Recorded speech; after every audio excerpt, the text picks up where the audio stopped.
To no one's surprise, the left is crying about President Trump's strikes in Iran with posts like this and like this. They're saying that he violated the Constitution. But did he? Really? I don't know. Let's take a look. Let's talk about it.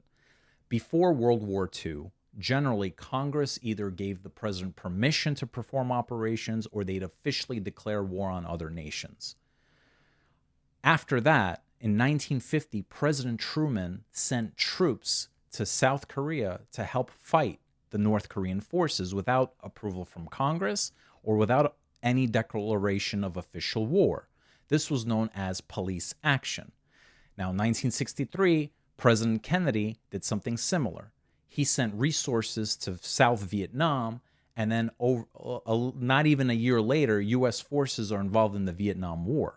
And in 1969, President Nixon conducted airstrikes in Cambodia for over a year without anybody in the United States even knowing.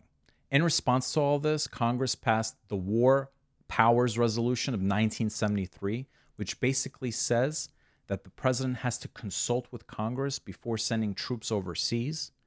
Hostile action can only last up to 60 days, and after that, if there is no official declaration of war, Congress can remove the troops. Whether or not President Trump consulted with Congress is debatable. Some in the House praise him and some are opposing him for the strikes.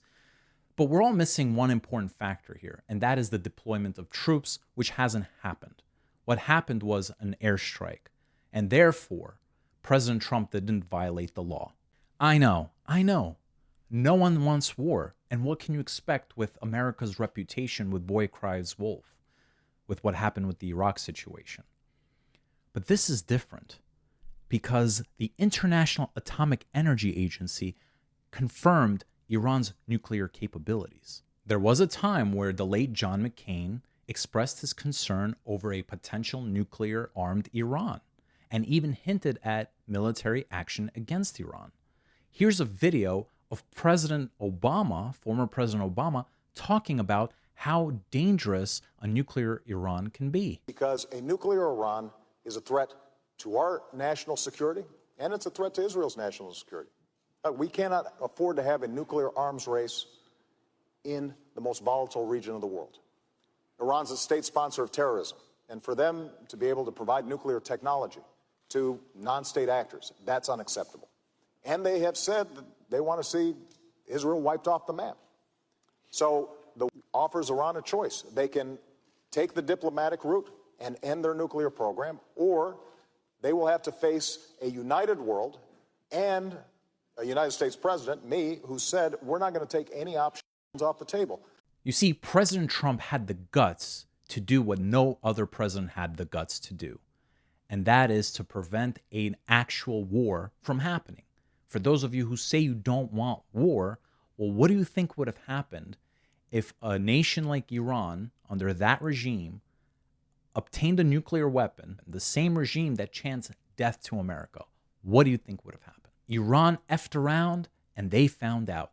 Stuxnet was there to prevent Iran or to slow them down, and they couldn't take the hint. What did they expect was going to happen? They chant death to America, they chant death to Israel, and they're trying to arm themselves with the nuclear weapon. What did they think was going to happen? And to everybody who has a problem with President Trump's actions, well, where were you with all these other airstrikes that the U.S. conducts all around the globe all these years? What about Syria? How about U.S.'s involvement in Syria all these years? How about 1981? President Reagan's involvement in El Salvador, look it up. How about in the 90s? President Bill Clinton's involvement in Kosovo in the 90s. Look it up.